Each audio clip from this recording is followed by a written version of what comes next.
제 주제는 참선에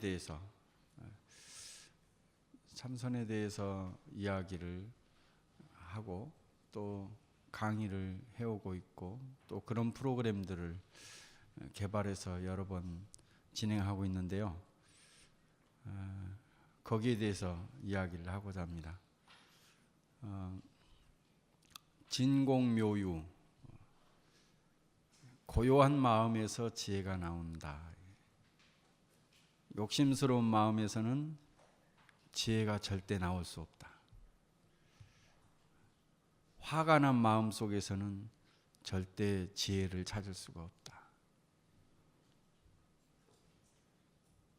고집을 부리고 있는 이 마음에서는 절대 지혜가 나오지 않는다. 고요한 마음에서 지혜가 나온다. 진공묘유. 그러면 고요한 마음에서 지혜가 나오게 하려고 한다면 어떻게 해야 되는가? 여러 가지 방법이 있죠. 불교 전통에서 수행의 방법 아주 다양합니다. 오랜 역사만큼이나. 어제 어떤 사회학 교수하고 대화를 나누다가 이제 서양의 철학 사조도 이제 인식론까지 다 버리고 오로지 모든 철학자들이 무아하고 그리고 연기에 대해서 이야기하기 시작을 했다. 모든 철학이 다시 부처님의 사상 가장 핵심인 무아와 연기로 돌아가고 있다고 하는 이야기를 어제 전해 들었습니다. 이 무아와 연기, 이것이 불교의 핵심이기도 하고 또 고요한 마음을 내는 데에 핵심이기도 합니다. 지혜가 나오게 하는 그런 핵심이죠. 얼마 전에 또 그런 봉암사 국제 명상마을을 만드는데 스님들께서 또 학자들께서 모여서 거기에 200명을 수용을 하려고 하는데 거기에 어떤 프로그램을 할까 이렇게 해서 저를 초대를 했습니다. 7박 8일 참선 집중수행 프로그램을 15년 넘게 한 119회 동안 했습니다. 거기서 수행한 사람들이 한 2,370명 정도 되는데요. 그래서 그 프로그램을 이야기를 하면서 이런 이야기를 했습니다. 참선, 특히 화두를 들고 하는 이 참선, 간화선은 수행 방법이 가장 발달된 방법이다 이렇게 이야기를 했습니다. 그리고 또 21세기 한국 사람들이 가장 잘 수행할 수 있는 최고의 명상법이 바로 이 화두를 들고 하는 참선법이다 이렇게 발표를 했더니요. 어떤 교수님이 그런 질문을 했습니다. 거기에 대해서 조금만 더 설명을 해주세요. 이랬어요. 왜 화두를 들고 하는 참선하는 방법이 가장 발달된 방법입니까? 네. 부처님 당시 때 우리들은 이제 요즘에 이제 초기 불교에 관심도 많고 초기 불교 수행을 하신 분들도 굉장히 많고 미얀마라든지 태국이라든지 또 스리랑카라든지 이쪽 남방 쪽에 가서 직접 수행을 하고 오신 분들도 있고 그렇습니다. 그래서 이제 그런데 이제 저는 참선 수행법을 계속 진행하다 보니까 그런 부분이 들었습니다. 부처님 경전도 물론 많이 봤습니다. 첫 번째 부처님의 초기 불교 경전에 나타나 있는 수행법은 위파사나 수행법과 삼마디 수행법 두 개가 거론되어져 있습니다. 위파사나 수행법은 가령 예를 들자면 화를 내게 되면 그것을 알아차리고 다시 화내지 않았던 마음으로 돌아갑니다. 화나지 않았던 마음으로 돌아가다는 것이 아니라 이제 다시 무아인 마음의 상태로 돌아가는 거죠. 화를 내게 되면 화를 내게 되면 그 근본 원인은 뭐냐면 나라고 하는 이 제7식에서 나오는 나라고 하는 그 관점이 있습니다. 나, 내 것. 내 것을 조금만 침해하면 화가 납니다. 내 물건을 조금 아니면 내 자존심을 조금 건들면 갖가지 감정이 일어나고 거기에서 특히 화가 일어나죠. 사실은 이빠사나 수행을 하려고 한다면 무아에 대해서 아주 철저하게 이해하고 적어도 있어야 됩니다. 그래야 다시 화가 나기 이전의 마음으로 돌아갑니다. 그렇지 않으면은 도저히 아무리 돌리려고 해도 알아차린다고 해서 다시 돌아가지 않습니다. 무아를 철저히 이해해야 돌아갑니다. 내가 있는 상태에서는 절대 돌아가지 않습니다. 그걸 무아의 상태로 다시 돌아가는 것을 아누빠사나라고 합니다. 알아차리고 다시 돌아가는 거죠. 삼매수행은 주로 호흡관을 주로 합니다. 저도 저 미얀마의 저 끝에 있는 그 파옥센터에 가본 적이 있는데 아주 미세하게 모든 번뇌가 일어날 틈을 주지 않고 호흡에만 집중을 합니다. 우리가 이제 흔히 삼매하면 한 생각이 계속 지속되어지는 것을 삼매라고 하죠. 수행의 방법이 중국에 와서 지관 수행 방법으로 바뀝니다. 지는 모든 번뇌를 멈추는 것을 지라고 합니다. 적적이죠. 적적. 모든 번뇌가 다 쉬어버린 적적한 상태가 계속 지속되는 것을 삼매라고 합니다. 관법이죠. 자, 탐진치 삼독심, 육식, 칠식, 팔식에서 일어나고 있는 육식이라고 하는 것은 안, 이, 비, 설, 신의, 눈, 귀, 코, 혀, 피부, 의식. 이 6가지에서는 늘 거기에서는 차별이 생겨납니다. 깨끗하고 더럽다. 그러면은 깨끗하고 더럽다. 이 구분을 하죠. 기준은 없지만 아름답다, 추하다, 맛있다, 맛없다 이런 구분들을 합니다. 그 중에서 자, 깨끗한 걸, 맛있는 것, 아름다운 것 거기에 마음이 쏠려가죠. 그게 욕심이죠. 차별해서 욕심을 부리는 겁니다. 또 그게 한정되어져 있다. 그러면 다른 사람보다 훨씬 더 빨리 차지할 수 있는 방법은 뭘까? 이런 생각을 하게 되죠. 갖가지 번뇌가 거기에서 일어납니다. 그래서 눈, 귀, 코, 혀, 피부, 의식 이것이 끝없이 분별작용을 일으키고 차별심을 일으켜서 번뇌를 일으킵니다. 또 제7식에서 일어나고 있는 나라고 하는 것 때문에 내가 어떤 행위를 해놓고 머물러 있습니다. 그래서 그대로 하면 끝나면 될 것인데 그 뒤로 생각을 하고 있습니다. 내가 그건 내가 한 거야. 저 친구에겐 옛날에 언제 내가 도와줬어. 이 머물러 있습니다. 내가 언제. 그 나의 행위에 대해서 다 머물러 있습니다. 그러면 거기에 있어서 갖가지 감정이 일어납니다. 제7식에서. 그 다음에 제8식에서는 나의 과거의 경험, 지식, 정보 이것들이 그 안에 다 저장이 됩니다. 그래서 그것이 하나의 틀이 되죠. 나의 관점이 되는 것이죠. 그래서 그걸로 보려고 합니다.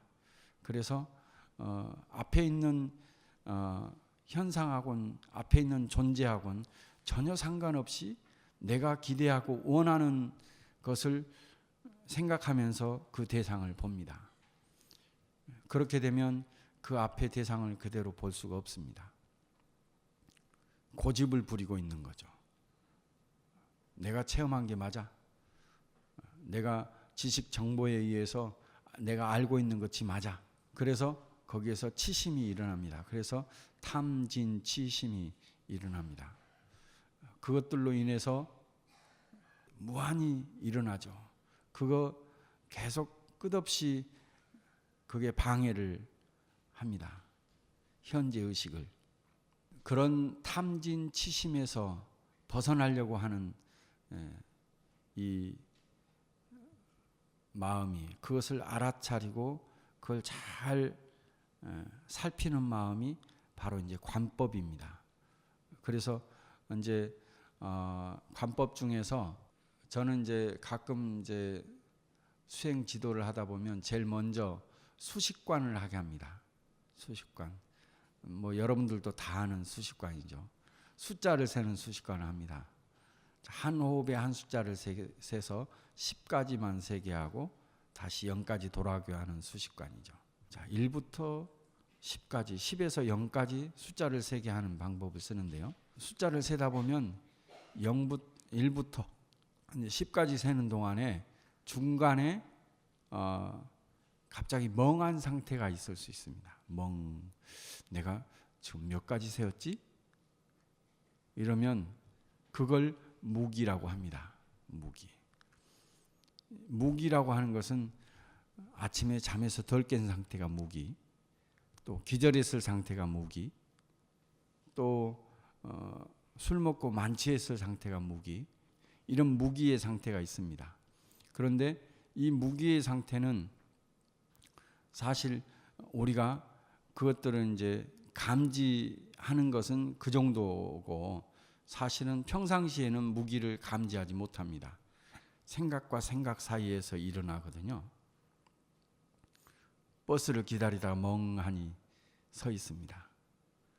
평상시에 늘 이 무기가 있습니다. 그런데도 감지하지 못합니다. 그런데 이 수식관을 하다 보면 그 멍한 상태를 감지를 합니다. 아, 내가 지금 멍했구나. 이게 무기라는 거구나. 그리고 다시 일로 돌아가죠. 또 숫자를 세다가 저 밖에서 들려오는 소리에, 에어컨 소리에, 다른 사람 떠드는 소리에 이렇게 생각이 금방 딸려갑니다. 그 소리 하나에 금방 쫓아가죠. 우리가 한 생각이 일어나면 바로 그 번뇌라고 하는 것은 속성이 있습니다. 한 생각에서 한 생각에 파생되어집니다. 끝없이 파생되어져요. 우리가 눈으로 보자마자 거기에서 갖가지 생각을 일으켜서 파생되어져서 또 딴 생각을 하게 됩니다. 번뇌는 사실 독립성이 있습니다. 한 생각에 한순간에 한 생각만 일어난다. 독립성이 있습니다. 그것 때문에 이것이 바로 이제 수행의 키입니다. 사람이 요즘에 뇌과학자들이 뇌파 분석을 합니다. 한 사람이 하루에 몇 가지 생각을 하고 사는가. 요즘에 뇌파 분석 다 하잖아요. 요즘은 뭐 병원에 가서도 하죠. 뇌과학자들이 밝힌 바로는 일반적인 사람이 한 4만 7천 가지 생각을 한다고 합니다. 하루에 4만 7천 가지 생각을 하다니 정말 대단한 능력이죠. 다른 동물들은 그렇게 생각이 많지 않습니다. 사람만이 이렇게 많은 생각을 할 수 있습니다. 정말 아주 대단한 능력이죠. 그런데 이게 흩어져 있으면 아무 힘을 발휘하지 못합니다. 번뇌가 많은 것이죠. 그런데 이게 하나로 모아지게 되면 통찰이 이루어지고 직관이 이루어지게 됩니다. 아무튼 자, 숨을 들이마시고 내쉬다가 숫자를 세다가 갑자기 다른 생각이 일어납니다. 또 그 생각에서 또 꼬리를 물고 다른 생각이 일어나죠. 자, 그러게 되면 다시 일로 돌아옵니다. 또 숫자를 셉니다. 갑자기 옛날 생각이 툭 튀어나옵니다. 옛날 생각이 일어나면 또 그 옛날 생각 가지고 또 거기에 빠져들어서 온갖 생각을 하고 있습니다. 감지하고 다시 일로 돌아오면 다시 숫자를 세면 또 이제 미래에 대한 추측, 상상, 걱정이 끊임없이 또 일어납니다. 이건 망상이라 하죠. 자, 그 다음에 또 숫자를 세다가 10까지만 세라 했는데 11, 12, 13 스님 저 500까지 셌어요. 이런 분도 있어요.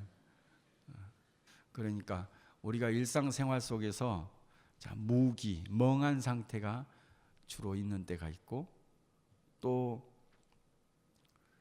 보자마자 듣자마자 금방 차별하고 욕심을 내는 그런 번뇌가 일어나기도 하고 또 옛날 생각, 과거의 생각이 일어나기도 하고 또 미래에 대한 추측, 상상, 망상이 일어나기도 하고 이것들을 잘 살피고 다시 제자리로 현재의 의식으로 돌아오는 것. 그 수많은 관법들이 있습니다. 현재 이것은 뭐냐? 늘 현재에 생생하게 살아있는 이 의식을 갖기 위함입니다. 이런 수행법을 하는 건. 자, 지관. 이게 이제 조사선으로 발전을 합니다. 큰 스승들이 직접 이 제자의 막혀 있는 부분을 뚫어주기 위해서 바로 그 차원은 뭐냐면 저 6조 단경에 보면 무념무상 무주라고 하는 그런 지점을 이야기를 합니다. 무념, 바로 그런 번뇌가 일어나기 이전, 육식에서 번뇌가 일어나기 이전, 어떤 차별하는 마음이 일어나기 이전, 보자마자 우리는 어떤 생각을 일으키죠. 바로 근데 그 어떤 생각이 일어나기 바로 직전, 바로 그 전에 그 상태를 무념한 상태라고 합니다. 없을 무자에 생각념자, 번뇌와 망상이 없는 지점이 지금 이 순간에 있다. 처음부터 번뇌 망상이 있는 게 아니라 무상.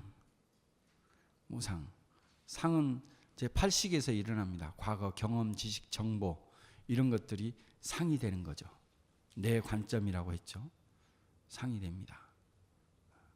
자, 아버지, 선생님, 대통령, 스님, 어떤 장소, 조계사, 동국대학교 어느 사물을 보는데 옛날에 내가 경험했던 것, 또 정보 이런 것 가지고 현재를 보려고 합니다.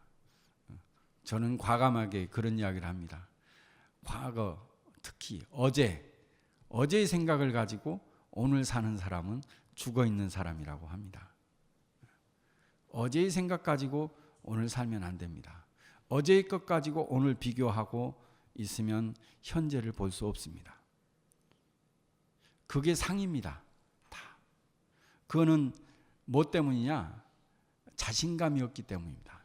현재를 있는 그대로 볼 수 있는 그 자신감이 없기 때문에 늘 과거의 틀로서 현재를 보려고 합니다. 그렇게 되면 사실 이 오늘의 이 기적 같은 일, 이 신비로운 환희로운 오늘을 오히려 반감시켜서 여러 가지 생각을 하면서 이게 슬프다, 잘못됐다,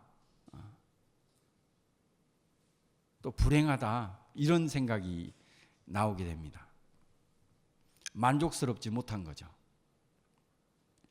그런데 현재를 있는 그대로 본다고 하는 것은 굉장히 생생하게 살아서 활발하게 만난다고 하는 것은 굉장히 대단한 일입니다. 어떻게 지금 이 순간에 오늘 이 동국대학교 대각전에서 이렇게 한 마음을 내는 명상에 대한 우리나라 대한민국에서 가장 고요한 마음을 이렇게 내는 사람들이 또 그것을 알고자 하는 사람들이 이렇게 모여들 수 있을까? 곳곳에서. 그러니까 사실 지금 현재의 기적과 같이 벌어지고 있는 일들이 수없이 많습니다. 이것을 만나려고 한다면 어제의 생각을 버려야 됩니다. 그래서 그런 조금이라도 그런 상이 일어나기 전 바로 그 지점이 있습니다. 그 지점을 무념이라고 합니다. 그 제가 한 말이 아니고 육조 해능대사가 한 말입니다. 선의 조사께서 하신 말씀입니다. 또 무주,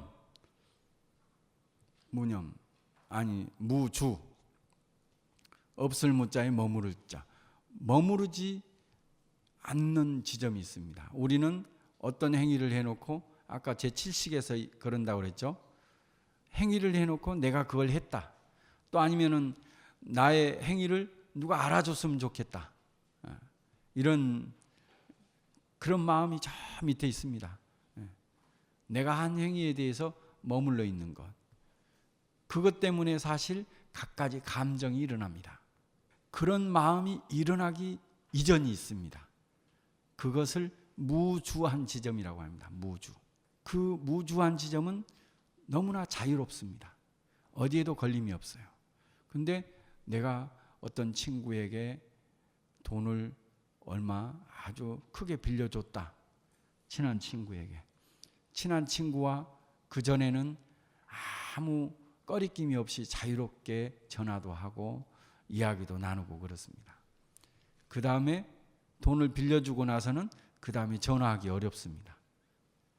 혹시 내가 전화해가지고 저 친구가 오해하지 않을까? 저 친구와 상관없이 내가 저 친구를 도와줬는데 그 다음에 오해하지 않을까? 이런 생각을 냅니다. 그 다음부터는 자유롭지 못하게 되는 거죠. 또 예전에는 스스럼 없이 이야기를 했는데 저 친구가 조금 마음 상하는 이야기 한마디 하면 후회되네.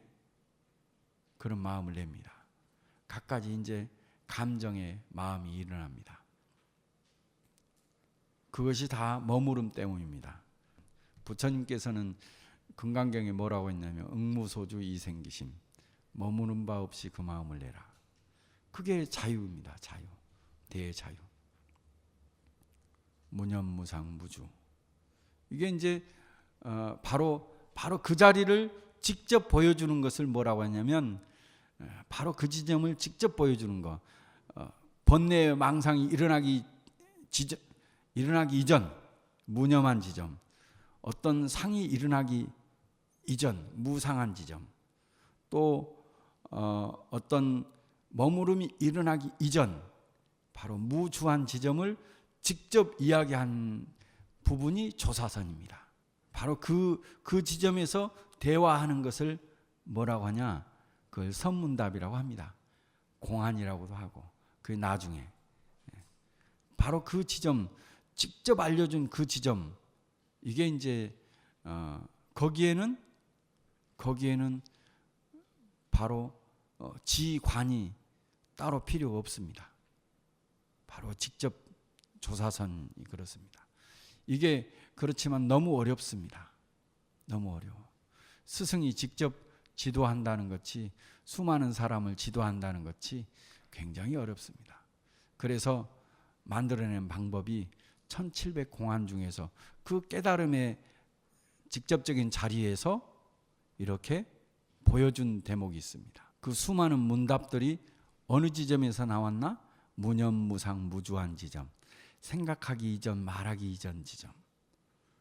바로 그 지점을 달마대사는 뭐라고 했냐 그러면, 달마대사는 성인과 중생은 동일한 진성을 가지고 있다.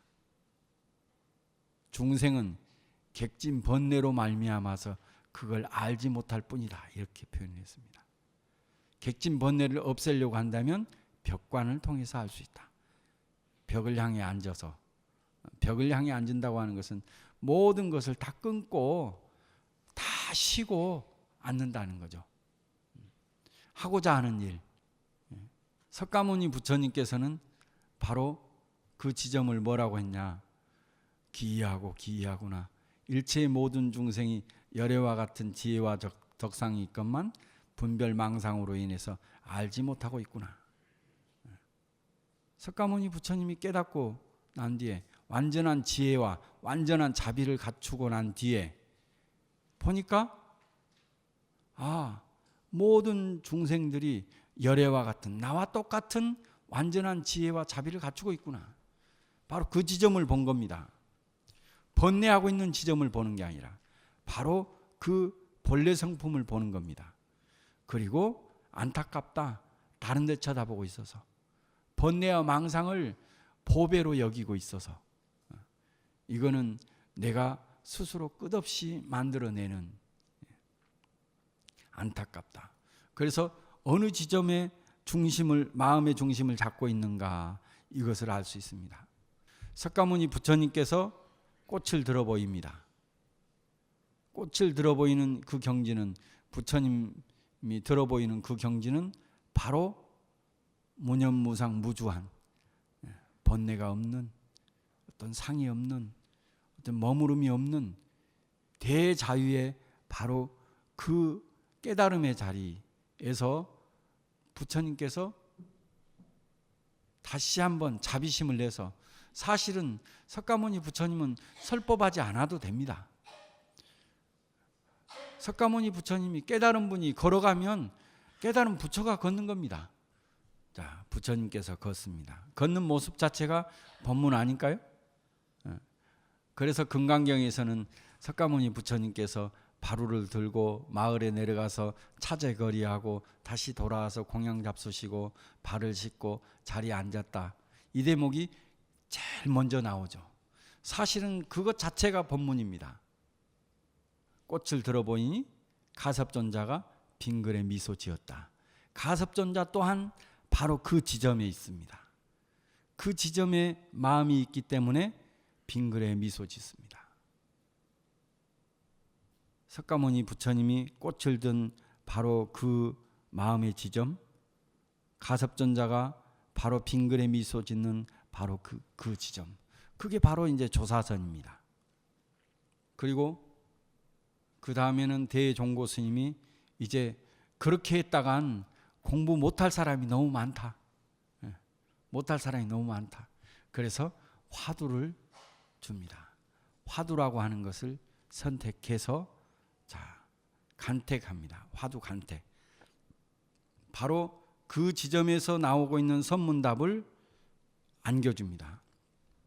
자, 이걸 의심해라. 이걸 의심해라. 화두를 줍니다. 이게 다 그 지점에서 나온 말이고 생각이기 때문에 바로 그 지점에 화두를 줍니다. 그러면 뭐냐면 이게 처음에 의심을 합니다. 의심. 조주 스님에게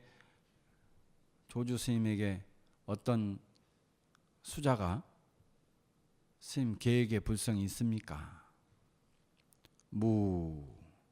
없다. 수자가 저 지나가는 개가 궁금해. 저것도 깨달을 수 있을까? 불성이 있을까? 그걸 묻는 게 아닙니다. 그거는 이미 2600년 전에 부처님이 답을 했으니까. 최고의 어른 방장이 있습니다. 방장 스님에게 법을 청하러 갑니다. 수자 한 분이. 법을 청하러 가는데 걔한테 불성이 있는지 없는지 궁금해가지고 지나가는 말로, 실험하는 말로 묻습니까? 목숨 걸고 묻는 겁니다. 걔에게 불성이 있습니까? 뭐요? 조주 스님, 당신의 깨달음의 마음, 바로 그 마음을 보여주시오. 이런 아주 간절하고 정말 생사 없는 법을 묻는 겁니다. 걔에게 불성이 있습니까? 없다. 그건 있다 없다 그 무가 아닙니다. 이미 차별심을 떠난 분인데 있다 없다 이게 차별하는 마음이 아닙니다. 무하는 그 말에는 조주 스님의 바로 깨달음의 그 마음, 무념무상 무주한 바로 그 지점에서 나온 일체의 모든 에너지가 다 들어있다고 보면 됩니다. 석가모니 부처님이 꽃을 드는 이유와 똑같습니다. 조주 스님의 그 마음, 무한 그 마음 알고 싶다. 무한 그 마음 뭐야? 무념무상 무주한 그 마음, 번뇌와 망상이 없는 마음, 그 마음 알고 싶다. 그렇게 의심하고 들어갑니다. 그렇게 되면 뭐가 되냐? 자, 의심하는 것이 더 깊어지면 의정이라고 합니다. 의정이 깊어지면 의단이 됩니다. 자, 의정 단계부터 뭐 하냐면은 이제 자, 의정 단계에 들어서면 이제 밖으로 눈에 보여지는 것 이런 것에 차별하는 마음이 없어집니다. 뭐 분별하는 마음이, 좋아하고 싫어하고 이런 마음이 없어져요. 늘 마음의 중심을 잡게 됩니다. 자, 마음의 중심이 어디에다가 바로 어째서 무라고 했는가? 바로 그 마음에 가장 저 본래 마음에다가 중심을 두고 있습니다. 그것을 알고 싶어하는 마음으로 가득합니다. 그러다 보면 자, 밖으로 일어나고 있는 6식, 7식, 8식에서 일어나고 있는 탐진치, 욕심이나 감정, 화나 또 고집부리는 마음이나 이것에 의지하지 않게 됩니다. 탐진치에 의지하는 마음이 끝없이 있습니다. 자, 이 의지하는 마음을 바꿔야 됩니다. 그게 이제 화두에 의지하는 거예요. 이 본래 성품에 의지하는 겁니다. 여기에 의지하는 마음을 바꾸게 되면 이제 그것이 아무리 생각이 일어났다 사라지더라도 거기를 붙잡지 않게 됩니다. 그러게 되면 어떻게 되냐? 의지하는 마음이 화두로 돌아가고 또 이 본래 성품으로 돌아가게 된다면 이 마음이 챙겨집니다. 관법을 따로 하지 않아도 됩니다. 윗바사나 하지 않아도 됩니다. 딱 마음이 챙겨집니다. 모든 순간에 마음이 챙겨집니다. 그러니까 화두 하나 들면은 그 마음이 챙겨져요. 그 다음에 이게 화두 의심이 계속 알고 싶어하는 사실은 근본이죠. 자기 자신에 대해서 알고 싶어하는 마음이니까. 바로 이 마음의 근본 마음이 계속 들어가다 보면 뭐냐면 그 알고 싶어하는 마음이 계속 지속이 됩니다. 끊어지지 않고 이어집니다. 계속 이어집니다. 이것을 삼매라고 합니다. 삼매. 계속 이어지는 거. 이 번뇌의 독립성으로 인해서 이 한 생각이 일어남으로 해서 의심을 내는 이 마음으로 인해서 계속 지속이 됩니다. 이것을 삼매라고 해요. 그러면 이게 두 개가 함께 되어집니다. 지관, 윗바사나 삼마디가 함께 되어지는 겁니다. 화두를 드는 것은. 자, 그러면서 이 화두가 끌고 가고 있는 지점이 어디냐 그러면 바로 무념무상무주한 그 지점입니다. 그러니까 그 어느 순간에 거의 개합하는 거예요. 그래서 이 화두 드는 방법이 이 수행법에서 가장 발달되어졌다. 따로 윗바산을 하지 않아도 된다. 삼마디 수행을 하지 않아도 된다. 바로 그 지점으로 직접 끌고 간다. 그래서 저는 이 수행의 방법이 가장 발달되어진 방법이다. 저는 그리 생각을 합니다. 그렇게 해서 이제 저는 그래서 화두를 드는 바로 이 수행이야말로 화두를 들고 있는 이 수행이야말로 그래서 가장 명상법에서 발전된 방법이다. 누가 이제 다른 분들이 내 성격은 그게 안 맞아요 이러면 어쩔 수 없어요. 그건 딴 거 찾으면 돼요. 딴 거 찾는 방법도 많아요. 제가 오늘 이야기하는 것이 뭐냐면 선가기감입니다. 서산대사의 선가기감. 이 서산대사의 선가기감에 이 부분이 아주 잘 나와 있습니다. 이 참선하는 방법에 대해서 처음부터 끝까지 잘 나와 있습니다. 그리고 참선이 어려운 사람은 진언을 외우는 방법도 나와 있습니다. 연부를 하는 방법도 나와 있습니다. 경전을 외우는 방법도 읽는 방법도 나와 있습니다. 참선이 어려운 사람은 이런 방법도 해도 된다 해서 각가지 한국 최고의 명상법이 거기에 다 정리되어져 있습니다. 그건 결국에 뭐냐? 결국에 뭐냐면 바로 본래 성품인 나. 이 성품을 알게 해주는 방법입니다. 근데 이 방법을 잘 안 쓰는 거예요. 이 성가기감을 사실은 우리나라 전통의 명상법을 잘 책으로 정리한 책인데 이걸 잘 안 쓰는 거예요. 그래서 너무 안타까워서 오늘 그 이야기를 해야 되겠다 하고 온 것입니다. 성가기감은 서산대사라는 분은 12살에 성균관이라고 하는데 너무 천재성이 있고 부모님들이 일찍 돌아가시고 그래서 성균관에 발탁이 되어져서 성균관에서 공부를 합니다. 18살까지 해서 유학 공부를 다 해 마칩니다. 스승하고 지리산 갔다가 지리산에 갔다가 그 쌍계사에서 숭인이라고 하는 스님을 뵙습니다. 그래서 대화를 나누다가 불교 경전을 공부해야 되겠다. 그래서 3년 동안 경전 8만 대장경을 다 봅니다. 그러고 난 뒤에 21살에 나는 그동안에 너무 밖으로 명예를 쫓아서 내가 공부를 했구나. 입신양명의 공부를 했구나. 이제부터는 출세간의 공부를 해야 되겠다 생각을 하고 지산 벽송사에 가서 머리를 깎고 이제 정식으로 출가를 합니다. 21살에.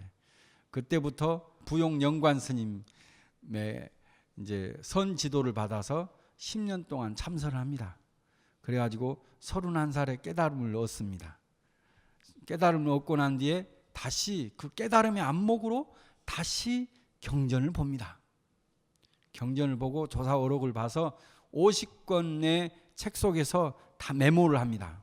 메모해가지고 45세 때에 당신이 책을 씁니다. 그게 이 선가기감입니다. 40페이지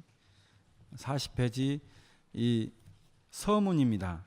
당신께서 1564년도에 이 성가기감을 써놓고 난 뒤에 앞에 서문을 붙입니다.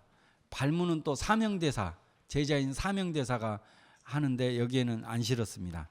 서문 한번 그냥 제가 읽을게요.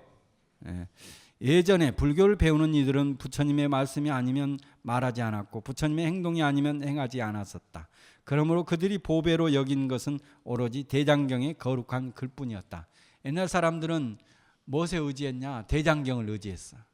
최고의 보배로 여겼어. 우리가 보배로 여긴 게 뭔지 생각해 봐요. 내 삶의 보배로 여기는 게 뭔지. 관세음보살 알죠? 관세음보살 이마에 아미타 부처님이 그려져 있는지 알죠? 모셔져 있어요. 이마에 관세음보살은 늘 아미타 부처님을 모시고 있어요. 아미타 부처님을 늘 모시고 있어요. 이마에 모시고 있다는 게 뭘 의미하겠어요? 항상 잊지 않는 거죠. 의상대사께서 중국의 화음악을 공부하고 다시 해동으로 옵니다. 신라로 돌아와서 제일 먼저 한 게 어디야? 저 낙산사 가서 관세음보살을 친견하기 위해서 백일기도를 합니다.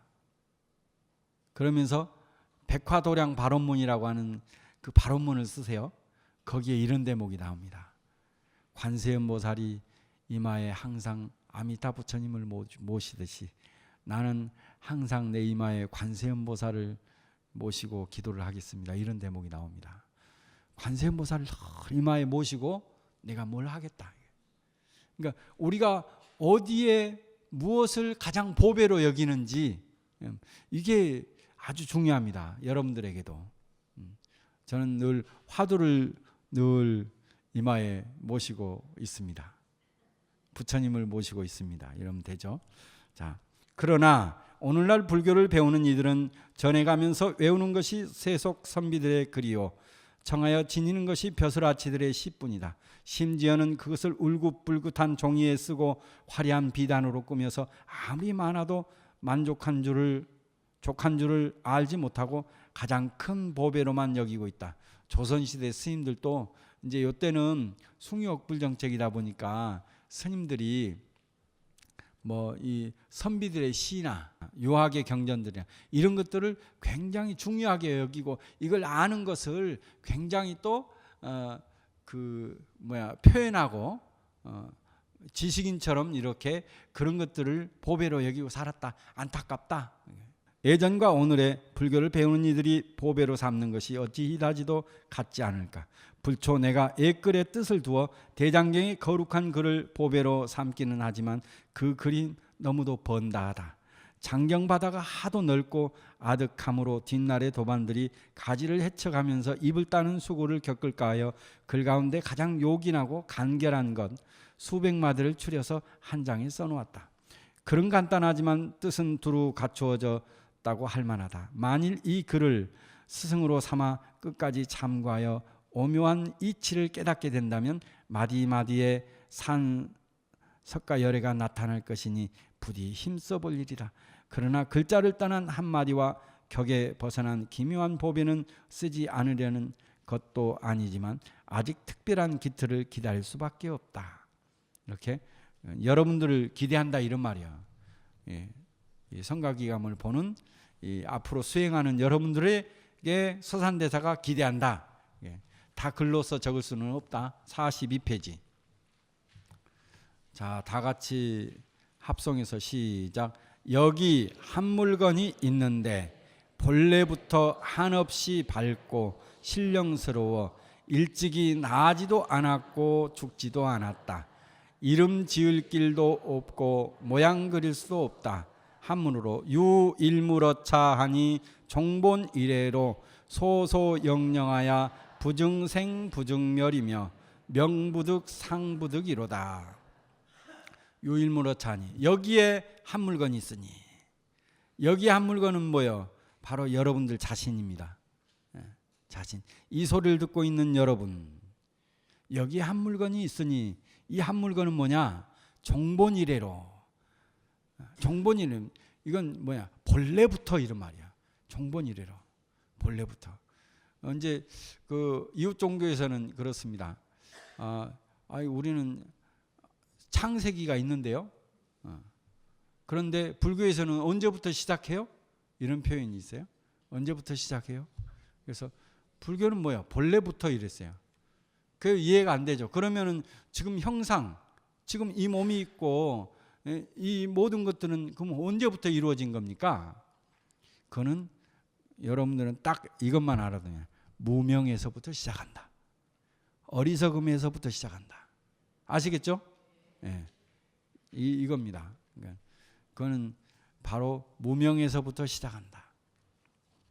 그러나 그러니까 무명이 일어나기 전 뭐요? 본래부터 바로 무명하고 상관이 없이 있는 바로 이것이 본래부터 종본 이래로 소소영령하야 밝을 소자 두 개입니다.